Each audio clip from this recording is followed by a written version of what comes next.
AM Healing My Soul TV, and today I'm talking with Molly Brumm, who is a kinesiologist, and we'll be talking about how kinesiology can help you with your grief and depression and whatever it is that you're going through. It helps you release your emotions. Welcome, Molly. Thank you, Vicky. Yeah, how are you today? Oh, good. That's good. Yeah. I'll just a background as to how you got to kinesiology and what happened that led you to kinesiology. Okay.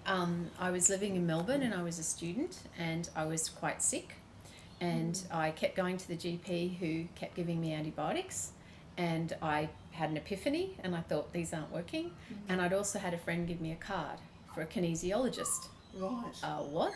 What's kinesiology? Yeah. A lot of people don't know, do they? I didn't know, and I went, and for a long time I thought kinesiology is better demonstrated. If you feel it, you can really feel the changes.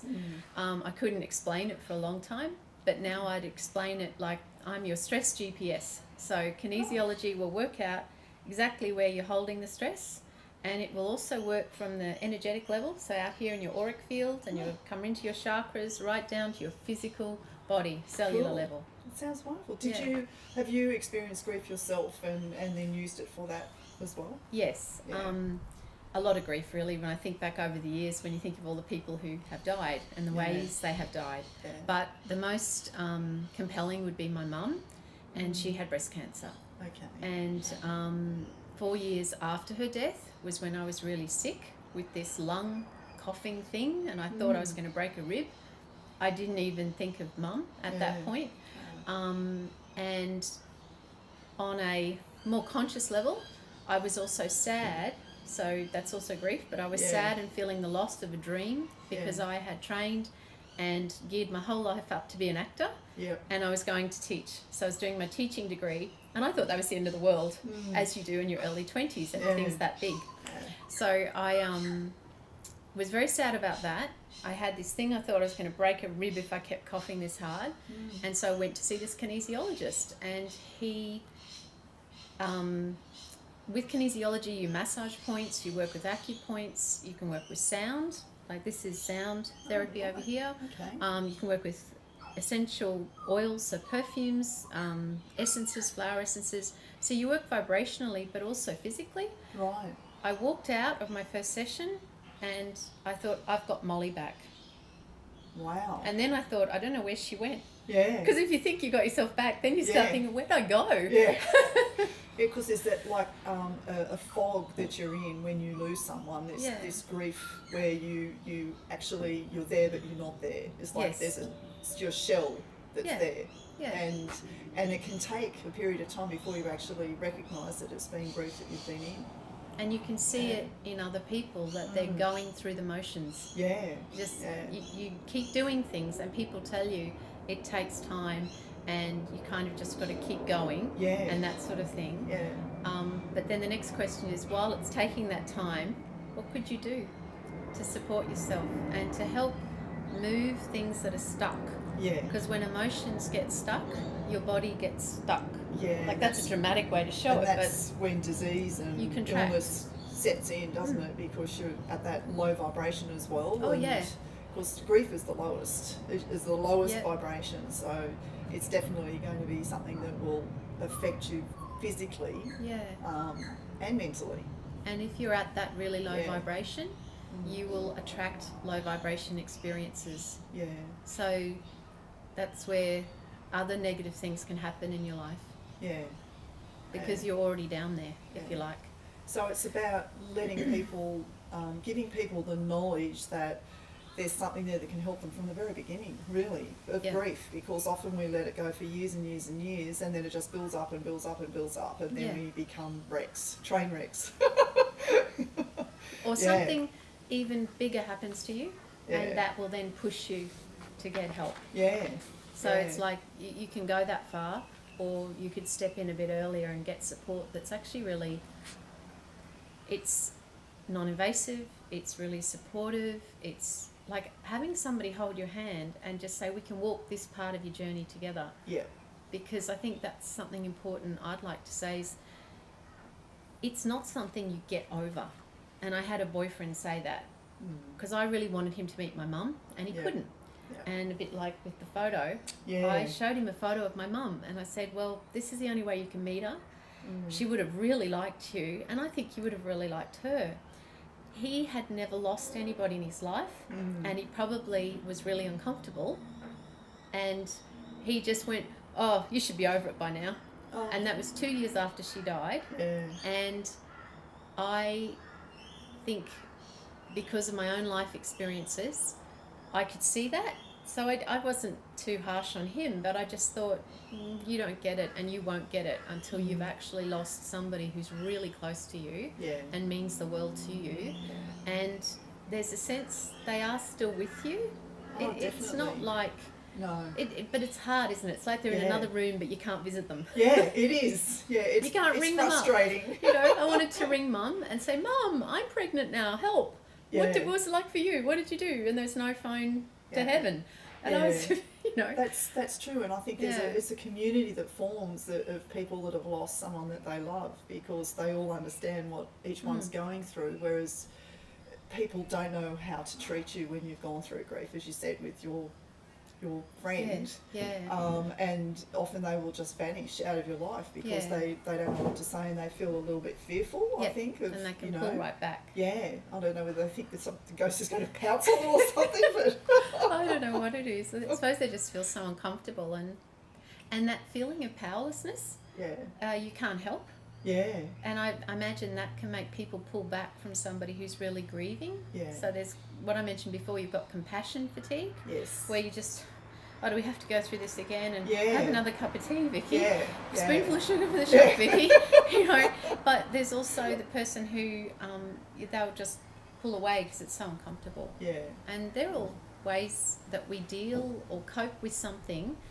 They're not necessarily the best way of coping. yeah, that's right.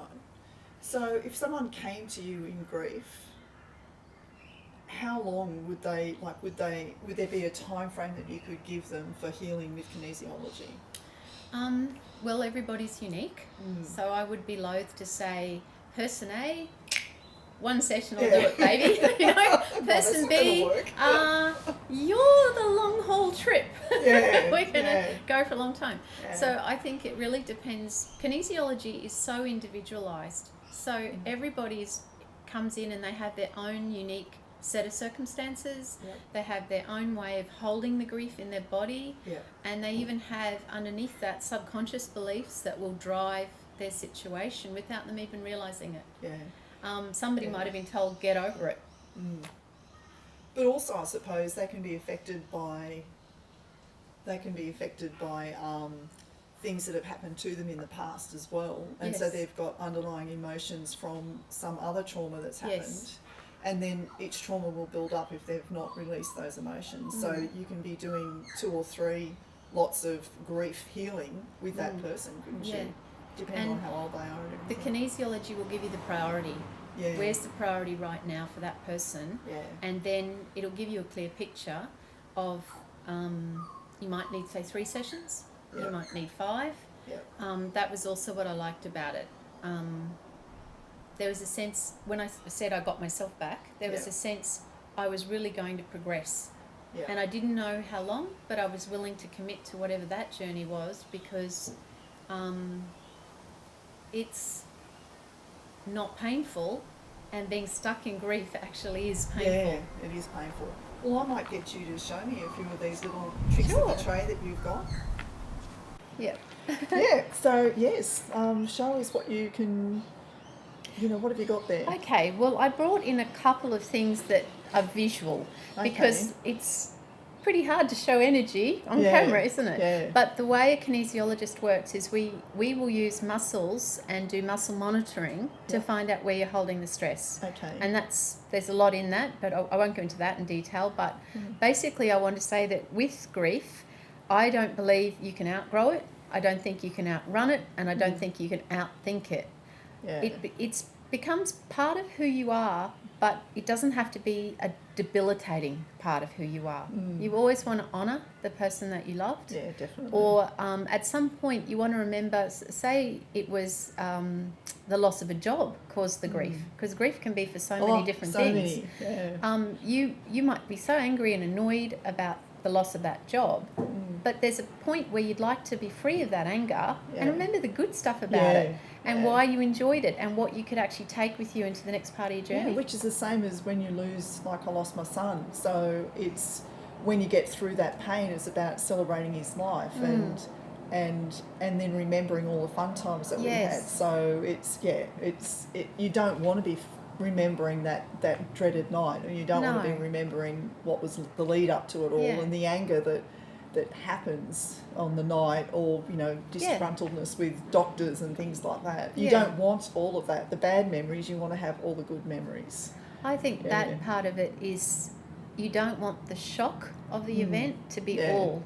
Yeah. You actually, like you said, you want to celebrate. There's other things. That's there's right. the good and the bad, but for a time, it's like the bad overwhelms us. Yeah. I mean, I know I was in a fog for a few years after I lost Adam, and I couldn't even think clearly. I couldn't even imagine my life going ahead the way I felt, for a few years, and very much like my heart was broken physically. Yes. Yeah.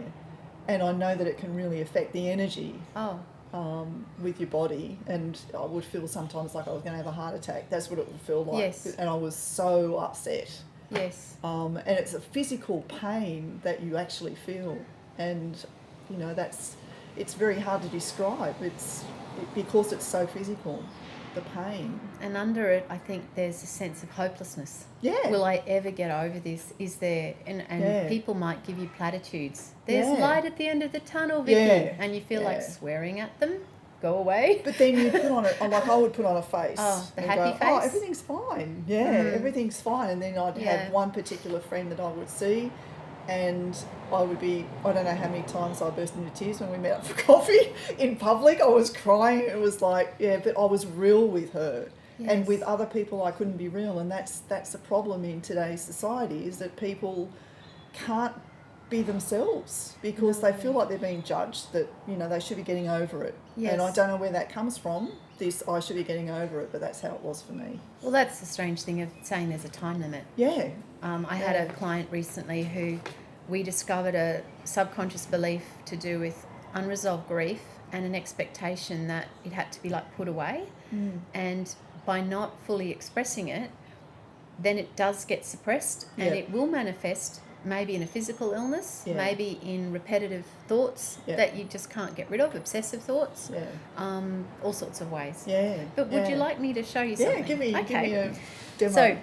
So now, when we do muscle testing, I'm going to just use this particular muscle. So I'm just going to press lightly. Okay. So match my pressure. Okay.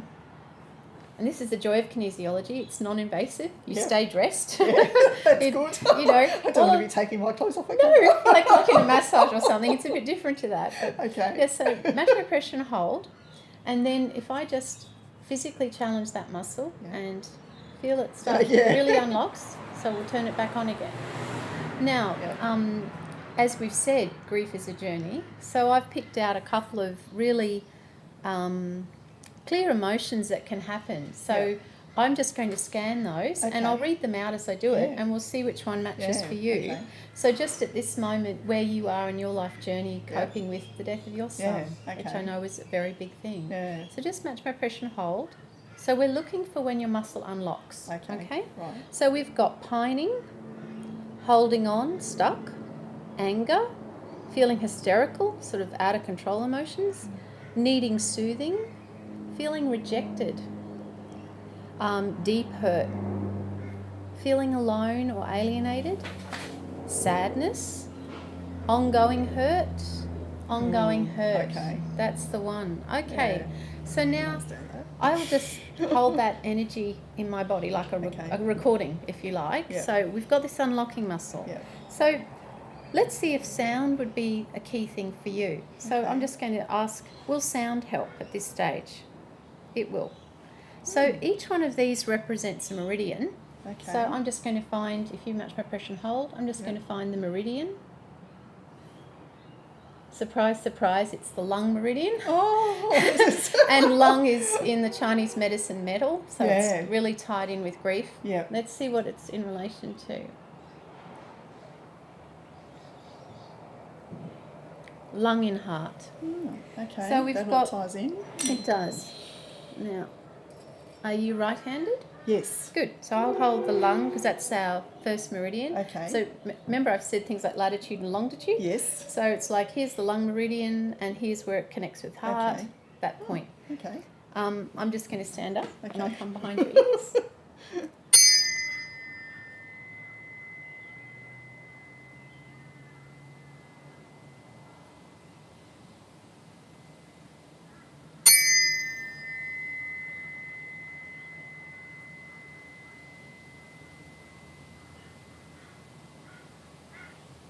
And now, I'll I just have a pop ringing them in back. my ears. Yeah. Well,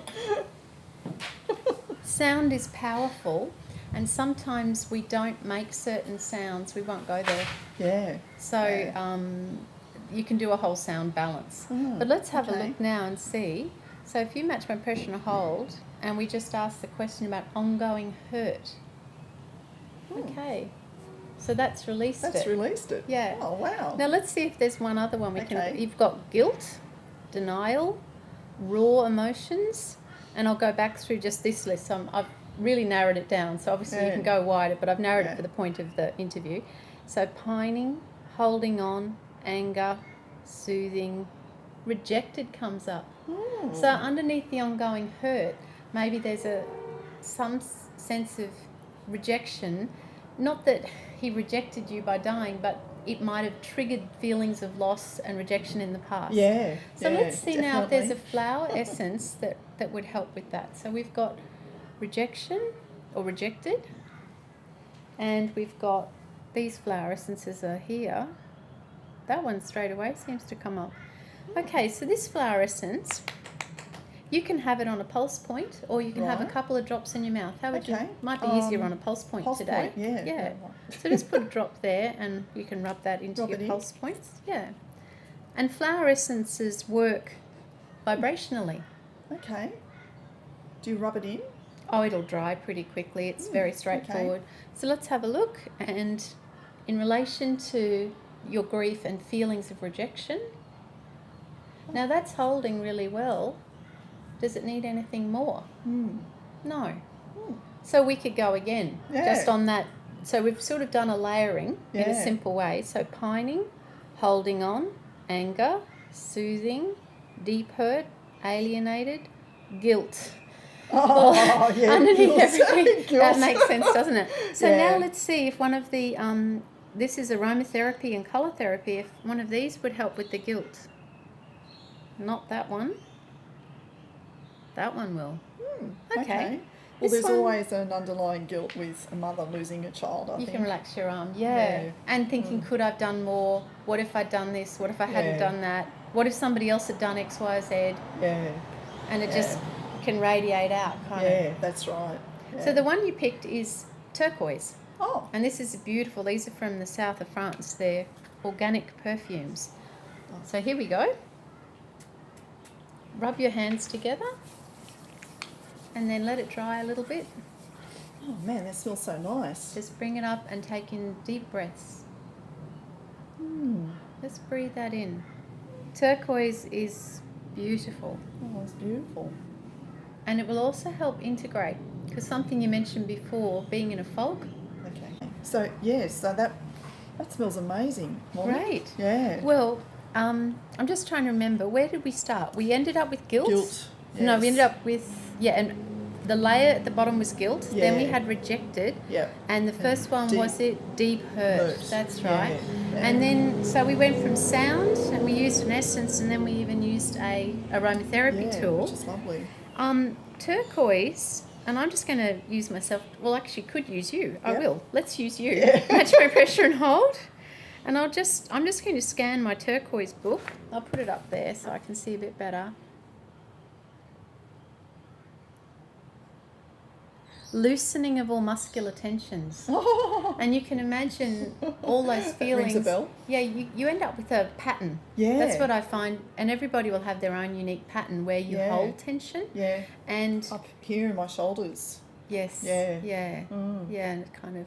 And if you are compressing that, you could be compressing, not breathing fully. Yes. Because you don't swing your lungs out anymore because you don't take in a deep breath. And that's true, like even with the years when I was, like the really early years of grief, if I took in a breath, it was like, you know how when you cry and you get that sob, and that's how it was, even when I wasn't crying. I was like that all the time. And a knot here, really painful, that part can constrict. Yeah. And that then would probably affect your heart and all sorts of things, because physically you have constricted. Yeah. But can understand why people die from a dying heart. You know, when they've lost their loved one. A broken heart, broken for heart, sure. sorry, not dying heart, but broken heart. No, I actually said that at my father's funeral in the eulogy, that he lost his mum when he was only a little boy. Yep. And later in life, he suffered all this heart trouble to the point where he had a dissecting aorta, and they did all sorts of operations.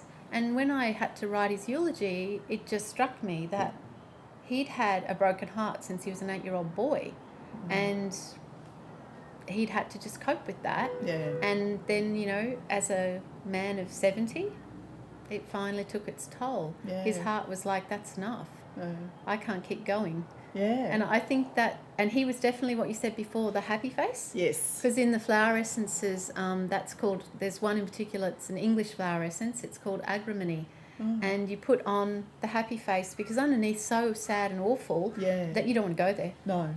And like you said, you can't. You can't just burst into tears at work and the coffee shop and all the places you need to be. And with myself, I had 4 other children. Yeah, you had to keep going. And my husband, and, you know, mothers just keep on going, and you put on that happy face for the kids, because I didn't want them to see me distressed, because they had enough stress on their own going through the grief of losing their brother. Well, you had 2 jobs there. Yeah. You were still mothering, and you're trying to support the rest of the family in the grief. Yeah. But who's supporting you? Yeah. And that actually makes me feel quite sad even saying that to you. Yeah, I know. Because I remember feeling numb when my mum died. I felt nothing. Yeah. And because it was cancer, it took a long time. Yeah. And I remember once being really cross, probably angry, and I said to one of my best friends at the time, oh, why couldn't she just get hit by a bus and it's over and done with? Yeah. And at the same moment I said it, you feel like you're only in your 20s, how insensitive. His mum had died of breast cancer, but his father had suicided. And he said, no, you don't ever want that immediate kind of shock death. He said, at least you got a chance to say goodbye. Yeah. So he tried to gently help me, but lucky I had him. Yeah. Somebody who had no experience of it probably would have just been appalled. Yeah. Like, how could you say that? How could you wish your mother got hit by a bus? Yeah. It's like, well, you're going through, and people like Elizabeth Kubler-Ross have named the different stages. Yeah. And it's not linear. You can feel anger, you can feel numb, you can feel overwhelmed, you can go back, you can redo anger, you can go to denial. Yeah, that's right. You can cycle through them. Yeah. And it's, as I said before, it's when they get stuck. And that's when it really hurts. Yeah, and that's when they can get into depression. And, you know, grief stays with you, but if you can't get out, you can get into depression, and then there can become a whole lot of other issues that can, you know, evolve from that. You know, they might decide to be drinking more alcohol, taking drugs, whatever, and then it's just a downward journey from there.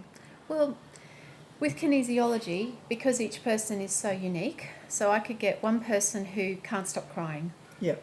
And they're just so overwhelmed that they'll burst into tears for no reason at all. Yeah. So then you can feel frustrated at yourself for that too and wish you could stop it, but you feel like you can't stop it. But then you could have a person who doesn't even realise they're grieving, and they're a workaholic, or they're just a party animal because they have gone, oh, I don't want to, go away. Yeah. And you get really, really busy. Yeah. And you fill yourself up, fill your day up, so you're so flat out. So when you do get to bed, you can't think about what hurts. You're out like a light. Yeah. And with kinesiology, you go through those layers. So you might come in and just say, oh, I just feel a bit depressed about X, Y, and Z. But when we go through the different layers, it's not what appears on the surface. It's actually something a bit deeper. And with kinesiology, you can age recess. So I can ask your body, what is the key time? And it will take you back. And sometimes somebody will say, this is the problem. And when you go through age recession, it shows up, say, age 9. And they go, age 9? And you go, well, yeah. That was when you had an experience similar and you worked out how to cope. So it's a survival strategy. And you're still using that, but it's not working anymore. Man, that's so cool. Kinesiology seems like it's such an excellent tool for working with grief, Molly. It's just an amazing. Amazing tool. Yeah. And it's a really kind tool Yeah. because when you have a session,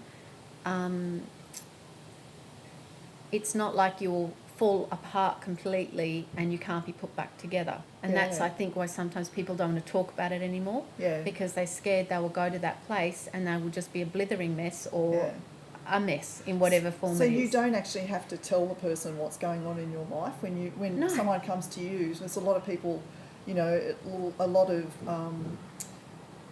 places you go to, like say if you go see a counsellor and stuff like that, you have to talk about what's happened, and you have to go over it and over it. And so that's bringing up all the negativity that you know of what it does to your body, and then it can just keep on going on if you keep on going and seeing a counsellor. So this, I mean, it's good to talk it out. Oh, it is. But I think after you do that, there's only so many times you can talk about it, and then coming and having some kinesiology is going to be like the icing on the cake, so to speak. Well, I would go to the kinesiologist first. That'd be my first place to go. Okay. That's because of my experience now with it. And then it was so powerful for me, I wanted to study it and become one. Yeah. And what I would say about that talking it out is it's like that expression, you can talk till the cows come home, but it's not diffusing the stress. So I've done this before, and I know I've shown you this one. Yes. You hold your forehead, That's and if you put your hand at the back, and now talk it out, because you've connected the front brain to the back brain, so the blood will keep flowing. Now, if that is happening, you diffuse it. See, you can just walk around people and just talk to them. That would be. How are you going? I'm feeling really sad today. I just want to tell you my story in the coffee shop while I hold my head. But that's really wonderful. Thank you so much for sharing that. So I'll have to book an appointment with you, I think, Molly. Oh, I'd love to work with you. What's your takeaway from today? Like, what can you tell people who are going through grief? Well, that you're not alone. Yeah. Basically, you're not alone, even when you feel completely alone, and that even your circle of friends has shrunk because you can't keep leaning on them. Yeah. And that when you have a kinesiology session, you may talk, you may not want to talk at all, and you don't have to, because like I showed you with your arm, your body will take us wherever we need to go. It tells you, Yes, and I've had clients where they have hardly said a word, and you start to balance as soon as you bring their body back into homeostasis, so balance, so they're not stressed. Yeah. Sometimes they just start talking. And they say, oh, and they'll remember a story, they'll remember something, it will come out, and that will then direct the balance a bit further. Okay. And often it goes right to the nub of it. Right. Yeah. No, it's really cool. So what's the name of your business? Conscious Heart Kinesiology. Conscious Heart Kinesiology. Yes. Okay, and we'll put all the details up so that anyone can contact Molly. It'll be on my website and social media. Thanks so much, Molly. Oh, it's been a pleasure talking to you, Vicky. Thanks.